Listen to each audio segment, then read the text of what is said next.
Puji nama Tuhan, Shalom, selamat pagi Bapak Ibu semuanya. Apa kabarnya Bapak Ibu semua? Semua baik ya? Kita percaya Tuhan selalu menyertai kehidupan setiap kita, menyertai perjalanan kita. Oh haleluya. Puji Tuhan Bapak Ibu, pada pagi hari ini kita akan belajar bersama-sama Bapak Ibu. Kita akan menangkap apa yang menjadi pesan Tuhan buat setiap kita. Saya percaya setiap kita rindu ya terus diperlengkapi berkaitan pesan Tuhan khususnya dalam minggu ini. Pesannya gini Bapak Ibu, pesannya adalah Tuhan tempat perlindungan yang sejati. Tuhan tempat perlindungan yang sejati. Pesan Tuhan ini Bapak Ibu sudah dijabarkan oleh Pak Ishak di hari Selasa kemarin ya. Ada banyak hal yang sudah Pak Ishak sampaikan kepada setiap kita, saya percaya setiap kita menangkapnya ya. Kita boleh mengaplikasikannya di dalam kehidupan setiap kita karena ini sangat penting Bapak Ibu ya. Penting untuk kita sama-sama menangkap pesan Tuhan buat setiap kita khususnya dalam minggu ini. Artinya kita bersyukur bahwa Tuhan baik di dalam kehidupan setiap kita. Katakan amin Bapak Ibu. Artinya kita perlu menangkap, ya, perlu meresponi setiap pesan yang datang kepada setiap kita. Ya. Tidak ada perlindungan yang sejati selain di dalam Kristus. Ya. Apa yang firman Tuhan katakan di dalam Injil Yohanes pasal 15 ayat 5b. Dikatakan sebab di luar aku kamu dikatakan apa? Tidak dapat berbuat apa-apa. Ya. Dikatakan sebab di luar aku kamu tidak dapat berbuat apa-apa. Nah nanti bersama-sama kita akan melihat apa yang mendasari pesan Tuhan khususnya dalam minggu ini Bapak Ibu. Kita akan lihat firman Tuhan di dalam Mazmur 91 ayat 1 sampai 6. Nah, kita sama-sama melihat bagian ini Bapak Ibu begitu dahsyat dan luar biasa Tuhan sampaikan ini kepada setiap kita. Mazmur 91 ayat 1 sampai 6 berkata demikian. Orang yang duduk dalam lindungan yang maha tinggi dan bermalam dalam naungan yang maha kuasa akan berkata kepada Tuhan, tempat perlindunganku dan kubu pertahananku Allahku yang kupercayai. Sungguh dialah yang akan melepaskan engkau dari jerat perangkap burung, dari penyakit sampar yang busuk. Dengan kepaknya ia akan apa? Menudungi engkau di bawah sayapnya. Engkau akan berlindung. Kesetiaannya ialah perisai dan pagar tembok. Ayat 5. Engkau tak usah takut terhadap kedahsyatan malam. Terhadap panah yang terbang di waktu siang. Ayat 6. Terhadap penyakit sampar yang berjalan di dalam gelap. Terhadap penyakit menular yang mengamuk di waktu petang. Bapak Ibu yang terkasih dalam nama Tuhan Yesus Kristus, Pak Ishak sudah jabarkan bahwa apa yang disampaikan oleh penulis Mazmur ini, Musa Bapak Ibu ya, kita bisa melihat ya, kita bisa melihat apa yang disampaikan, apa yang diutarakan, apa yang diungkapkan berdasarkan perikop ini. Ya, kalau kita melihat ini adalah sebuah pengalaman pribadinya bersama dengan Tuhan. Ada sebuah pengalaman yang nyata, yang real, yang disampaikan oleh penulis ini. Dikatakan bahwa Tuhan itu tempat perlindungan. Kalau kita melihat contohnya Bapak Ibu ya.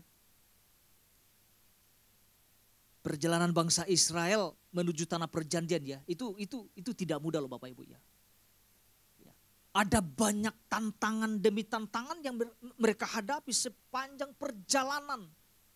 Kurang lebih selama 40 tahun Bapak Ibu.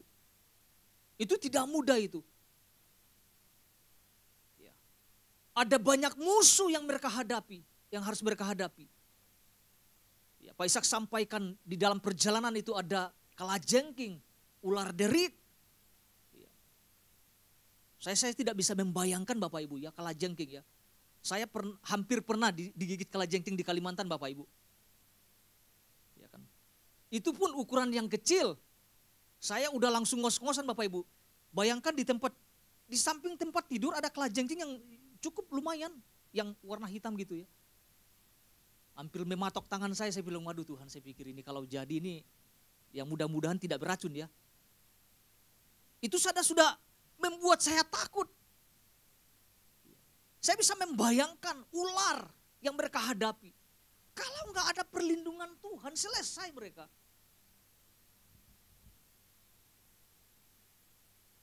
Dan kalau kita melihat hari-hari ini Bapak Ibu, tidak sedikit mungkin Segala sesuatu yang membahayakan hidup kita sedang menyerang saat-saat ini dalam kehidupan setiap kita.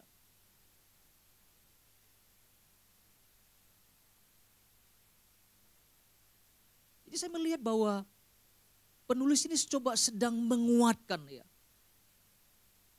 Sedang menyatakan bahwa ada pribadi yang hebat, yang kuat, yang dahsyat yang dapat melindungi setiap kita.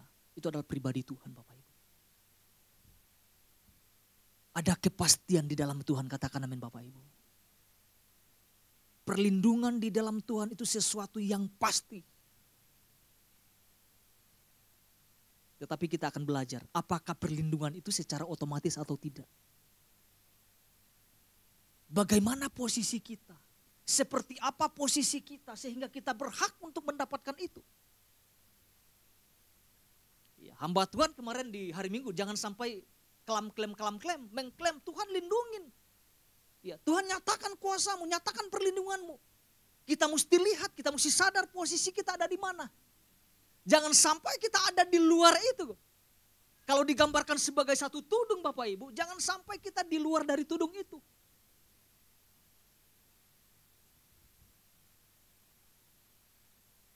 Ya kalau kayak tudung makanan kan semua kan tertutup kan. Dari atas, dari bawah gak akan bisa masuk, lalat gak akan bisa masuk. Tetapi berbeda ketika ada orang-orang percaya di luar tudung itu yang dimaksudkan. Tudung perlindungan Tuhan itu.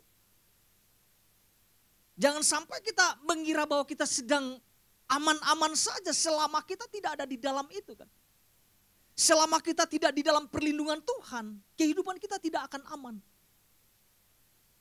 Makanya Tuhan nyatakan, Tuhan tahu tentang kondisi kita, Tuhan tahu tentang keberadaan kita, Tuhan tahu apa yang kita hadapi hari-hari ini.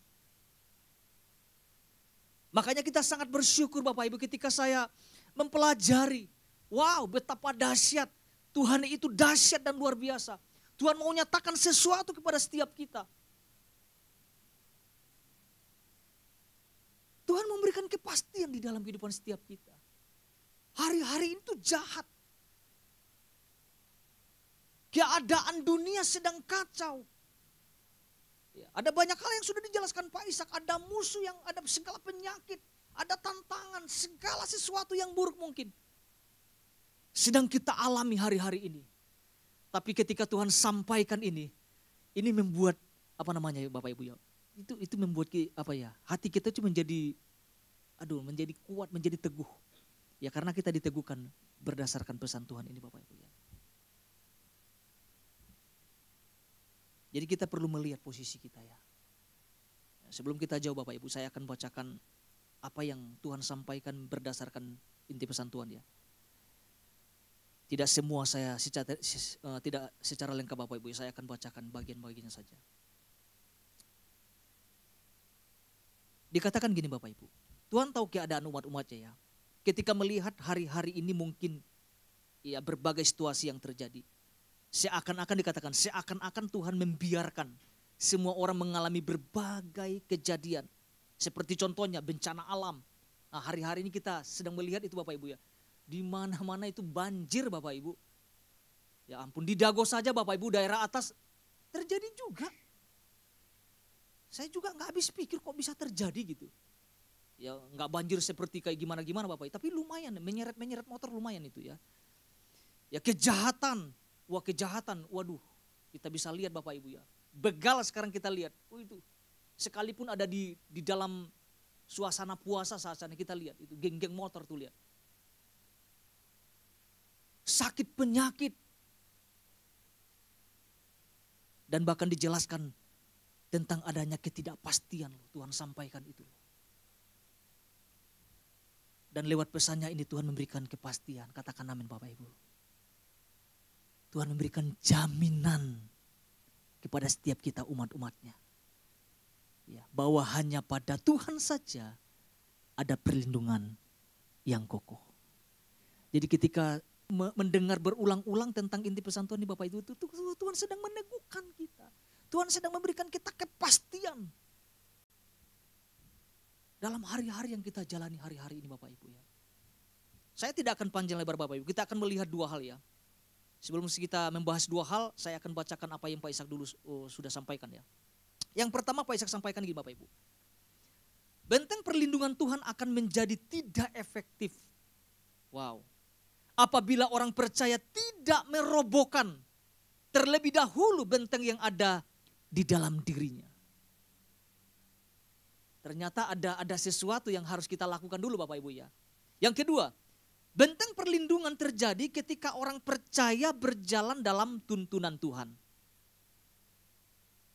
Dua hal kita akan lihat ini Bapak Ibu ya, akan saya sampaikan. Yang pertama, sederhana Bapak Ibu ya. Benteng perlindungan akan terjadi apabila orang percaya mau melekat kepada Tuhan. Hatinya melekat, hatinya mendekat kepada Tuhan. Ya. Kalau boleh saya katakan Bapak Ibu, dari awal saya sudah sampaikan bahwa ada syaratnya. Perlindungan itu ada syaratnya. Tidak mutlak terjadi begitu saja. Ya. Untuk mendapatkan perlindungan itu ada syaratnya. Ada hal-hal yang dahulu yang kita putuskan di dalam kehidupan setiap kita. Tidak otomatis. Tiba-tiba terjadi, tidak seperti itu. Sama hal dengan gini Bapak Ibu, perlindungan yang kita dapatkan misalnya di bangsa kita. Syaratnya apa Bapak Ibu? Harus jadi warga dulu kan, betul kan? Bagaimana kalau bukan warga? Nggak ada perlindungan. Sama hal yang disampaikan oleh penulis Mazmur ini. Musa menyampaikan kalau kita bisa lihat di ayat 14 sampai 15 Bapak Ibu. Mazmur 91, apa yang penulis sampaikan di sini? Ayat 14 sampai 15. Dikatakan sungguh hatinya apa? Sungguh hatinya melekat kepadaku. Maka aku akan meluputkannya. Aku akan membentenginya. Sebab ia mengenal namaku. Ayat 15. Bila ia berseru kepadaku, aku akan menjawab. Aku akan menyertai dia. Dalam kesesakan, aku akan meluputkannya dan memuliakannya. Alkitab berkata di ayat 14, sungguh hatinya melekat kepadaku. Kepada siapa yang dimaksudkan? Kepada Tuhan. Ya. Kalau tidak melekat, maka lanjutannya nggak akan terjadi. Coba kalau kita lihat Bapak Ibu. Makanya ada kalimat, maka. Kalau seseorang tidak melekat, maka tidak akan ada yang namanya meluputkan. Maka tidak ada yang namanya akan membentengi, itu tidak ada. Selama seseorang tidak melekat kepada Tuhan, selama seseorang tidak mau mendekat kepada Tuhan, maka tidak ada perlindungan di dalamnya.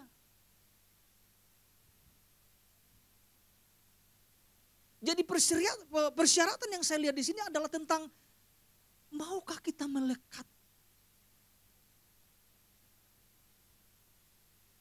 Jadi kalau tidak melekat maka tidak ada perlindungan.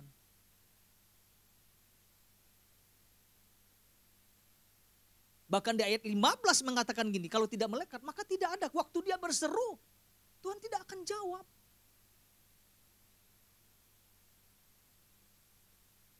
Tuhan tidak akan mendengar seruan itu.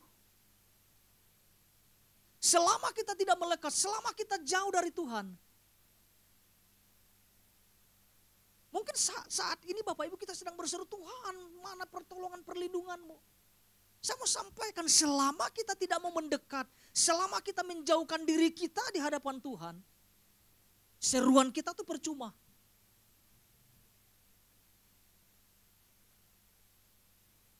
Dari awal saya sampaikan jangan sampai kita merasa bahwa kita sedang ada di dalam perlindungan Tuhan. Nah ketika Tuhan nyatakan ini kepada setiap kita dalam minggu ini, nah kita mulai lihat posisi kita, apakah kita berada di dalamnya atau tidak kan gitu.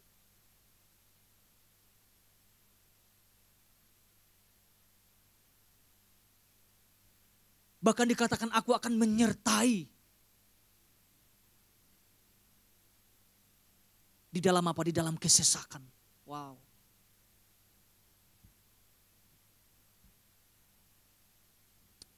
Melekat kalau saya lihat dari kata aslinya Bapak Ibu ya, dari kausak ya.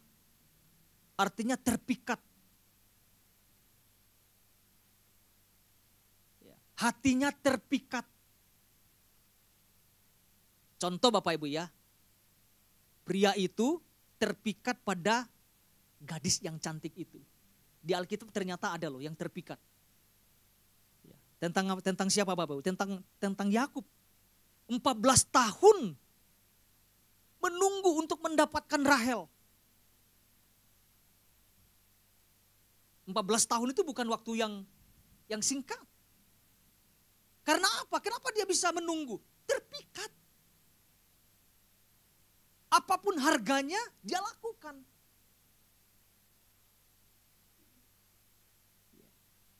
Jadi melekat itu mau hatinya tuh terpikat.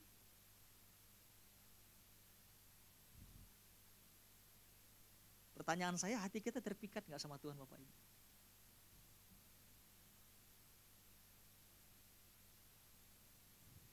Melekat itu bukan sekedar dekat.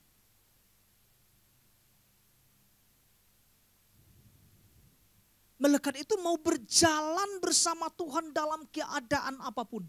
Itu melekat. Melekat itu hidup tidak di dalam kekhawatiran. Itu melekat.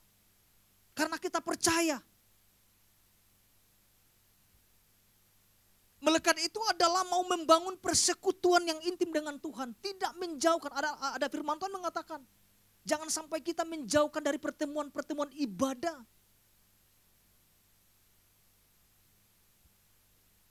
Udah jauh dari setiap pertemuan-pertemuan ibadah, terus mengklaim Tuhan perlindungan.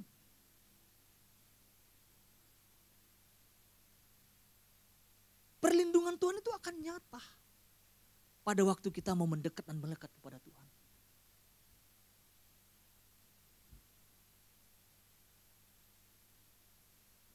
Kalau kita perhatikan hari-hari ini Bapak Ibu ya,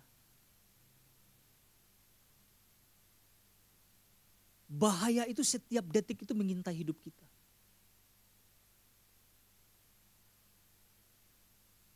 Kalau kita tidak benar-benar hidup bersama dengan Tuhan, selesai kita. Kita nggak tahu setelah kita keluar dari gedung ini Bapak Ibu, kita nggak tahu apa yang terjadi dalam kehidupan setiap kita. Saya bisa membayangkan kalau nggak ada perlindungan Tuhan, kalau tidak ada tudung perlindungan Tuhan, bahaya sedang mengintai kita.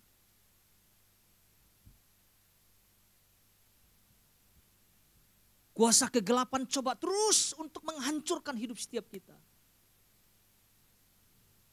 Ya, di Alkitab kita tahu tentang Ayub Bapak Ibu. Iblis itu nggak bisa sentuh Ayub.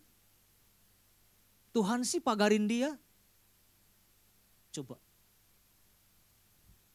Tuhan angkat tuh pagar pelindungan tuh.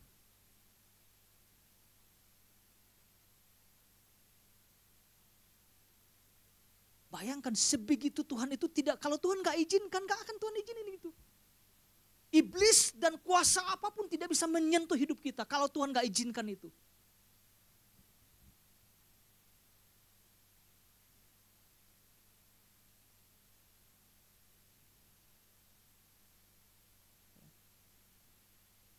Jangan Bapak Ibu pikir semua orang suka dengan kita. Waduh. Saya pun di lingkungan Bapak itu berhati-hati. Sangat berhati-hati. Ada orang yang melihat dengan sinis. Ada, karena orang tahu kita anak Tuhan. Ada orang juga yang ramah. Ada orang juga berpapasan, saya sapa juga orang gak mau jawab.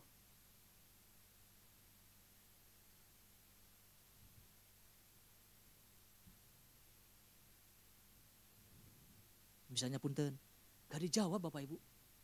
Udah keras loh suara saya. Saya pikir kenapa ya? Saya belum membayangkan. Jadi pikiran saya kemana-mana, ini gimana ya? Apakah orang gak suka ya atau gimana ya? Karena memang kita berbeda.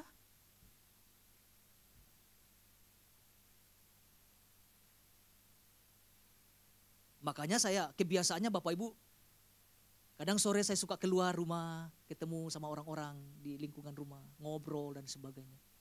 Untuk membangun itu. Selalu ada yang tidak suka dengan keberadaan kita. Tetapi pastikan ini Bapak Ibu, kita tuh aman bersama dengan Tuhan. Selalu ada tudung perlindungan Tuhan. Kalau Tuhan tidak izinkan, itu tidak akan terjadi dalam kehidupan setiap kita. Ya, kita sudah belajar tentang kisah Ayub. Kalau Tuhan gak pagarin, selesai itu Ayub. Tetapi ujian itu atas seizin Tuhan. Selama Tuhan tidak izinkan, tangan siapapun tidak bisa menyentuh kita. Katakan amin Bapak Ibu. Kuasa kegelapan tidak bisa menyentuh kehidupan setiap kita. Karena ada tangan Tuhan yang menyertai. Itu yang pemazmur sedang ungkapkan, bahwa Tuhan itu tempat perlindungan sejati. Tidak ada yang lain.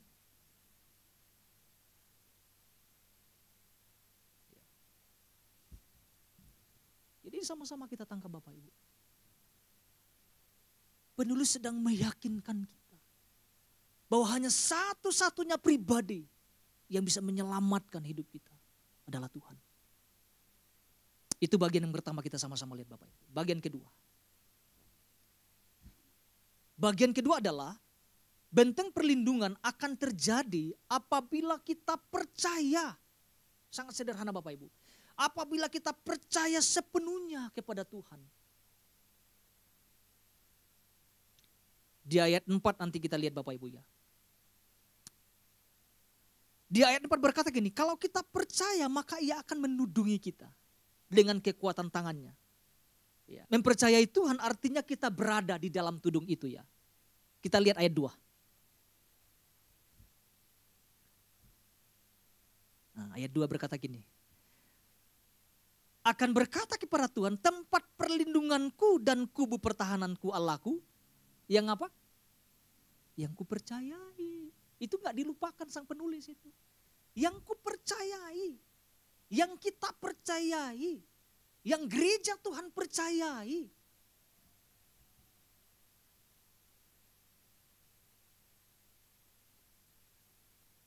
Tuhan itu bukan hanya sebagai tempat perlindungan saja. Tetapi juga Allah yang kita percayai sepenuhnya. Dan itu harus terbukti loh Bapak Ibu. Kata percaya itu harus dibuktikan. Sang pemazmur ini membuktikan bahwa dia betul-betul percaya.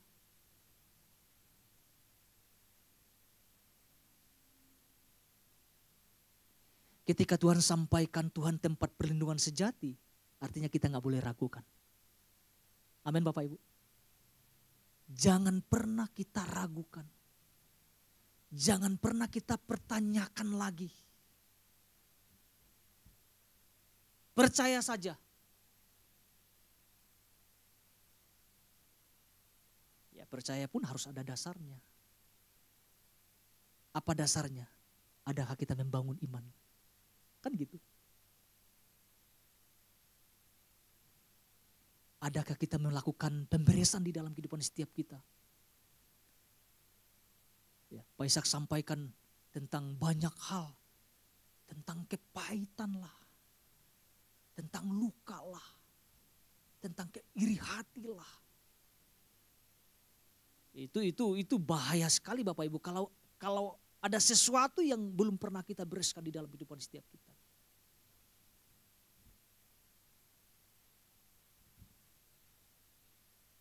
Jangan sampai ada sesuatu yang busuk. Jangan sampai ada sesuatu yang tidak sesuai. Sehingga menghalangi itu terjadinya penggenapan dalam kehidupan setiap kita.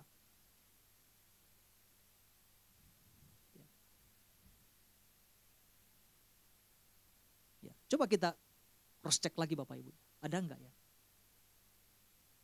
Jangan-jangan hari-hari ini tanpa sadar pun masih melakukan penyembahan-penyembahan di luar apa yang harus kita sembah. Jangan-jangan sedang menyembah Tuhan, besoknya menyembah yang lain. Kan itu bahaya itu. Nah kita mesti beres itu.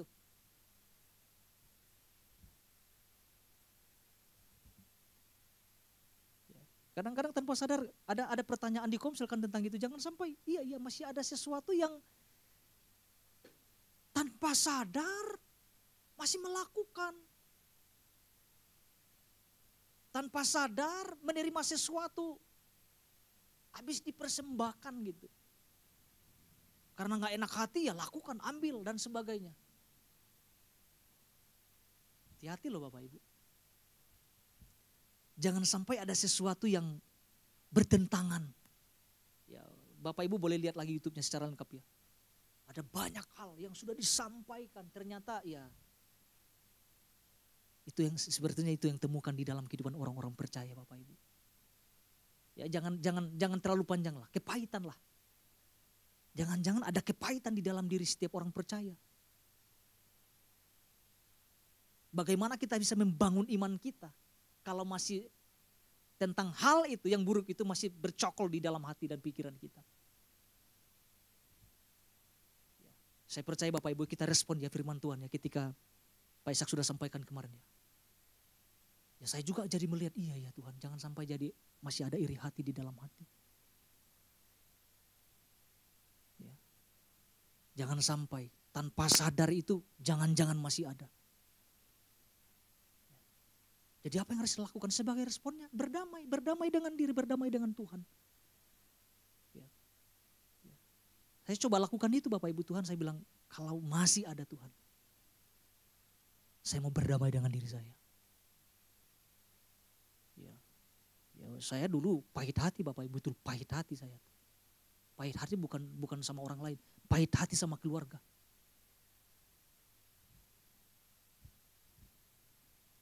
Rasanya kalau belum bertobat Bapak Ibu ya kalau misalnya ada bom itu saya kumpulin sini kalian saya ledak sama-sama gitu. Itu pahit hati dulu. Tapi puji Tuhan Bapak Ibu lewat perjumpaan dengan Tuhan. Waduh, saya mengalami sesuatu yang berbeda. Makanya kalau setiap ada kesempatan pulang, waduh saya kumpulkan dengar firman Tuhan. Sekalipun saya dikritik-kritik Bapak Ibu ya.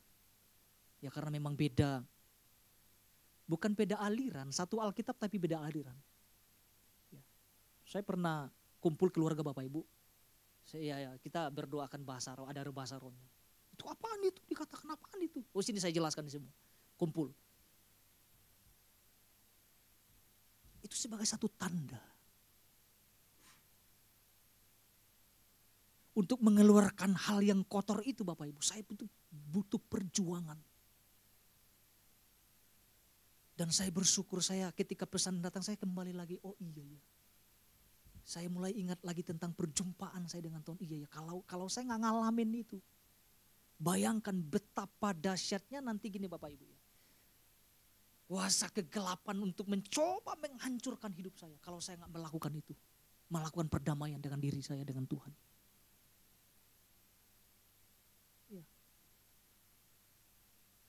Terlihat kok Bapak Ibu, muka itu jadi muram kok. Jadi kalau orang pahit itu kelihatan kok. Susah senyum dan sebagainya. Tegang hidup saya sepanjang belum bertobat Bapak Ibu, sebelum berdamai dengan Tuhan. Aduh rasanya kayak gak ada damai sejahtera yang saya alami dalam kehidupan. Bayangkan betapa ruginya kalau seseorang tidak ngalamin damai sejahtera dari Tuhan. Dan itu bukan waktu 2 tahun, 3 tahun Bapak Ibu. Bertahun-tahun sampai mengalami perjumpaan. Itu salah satu yang saya alami. Pahit hati. Alami kepahitan. Dan bisa selesai Bapak Ibu. Dan saya melihat ketika pesan datang, oh iya ya, saya ada di dalam perlindungan Tuhan. Ada tangan Tuhan yang kuat yang menyertai hidup saya. Tetapi ada respon dulu. Mau gak kita menyelesaikan itu dalam kehidupan kita. Berdamai dengan siapa saja dalam kehidupan setiap kita Bapak Ibu. Supaya kemuliaan Tuhan dinyatakan. Mari kita lihat Efesus pasal 4 ayat 31. Jadi kita bisa melihat apa sih yang hal-hal yang perlu kita buang di dalam kehidupan setiap kita. Efesus pasal 4 ayat 31. Dikatakan apa? Segala kepahitan. Ini seperti saya yang alami Bapak Ibu. Kegeraman. Kemarahan. Pertikaian. Nah kita mesti ngerti pertikaian itu seperti apa nih pertikaian ini. Pertikaian itu bukan hanya pertikaian hal-hal yang besar saja, ribut-ribut besar, bukan. Jangan-jangan ada kesalahpahaman yang terjadi di dalam keluarga. Itu pertikaian tuh. Nah, mesti diberesin dari hal yang terkecil dalam kehidupan setiap kita. Dan fitnah, apa yang Alkitab katakan, hendaklah dibuang dari antara kamu. Demikianlah pula segala kejahatan. Jadi kalau kita mau mendapatkan perlindungan yang sejati dari Tuhan, maka ada hal-hal yang perlu kita buang di dalam kehidupan setiap kita. Amin Bapak Ibu. Segala sesuatu, segala kejahatan kita mesti musnahkan di dalam kehidupan setiap kita. Supaya apa? Penggenapan perlindungan Tuhan terjadi dalam kehidupan setiap kita. Saya percaya Bapak Ibu, setiap kita tidak mau hidup terus dijajah oleh kuasa kegelapan, amin. Saya percaya setiap kita rindu terus mengalami apa yang Tuhan nyatakan dalam minggu ini. Hidup dalam perlindungan Tuhan. Amin Bapak Ibu. Jadi dua hal ini yang sama-sama kita pelajari. Yang pertama, benteng perlindungan akan terjadi apabila orang percaya mau melekat kepada Tuhan. Yang kedua, benteng perlindungan akan terjadi apabila kita mau percaya sepenuhnya kepada Tuhan. Tuhan Yesus memberkati setiap kita.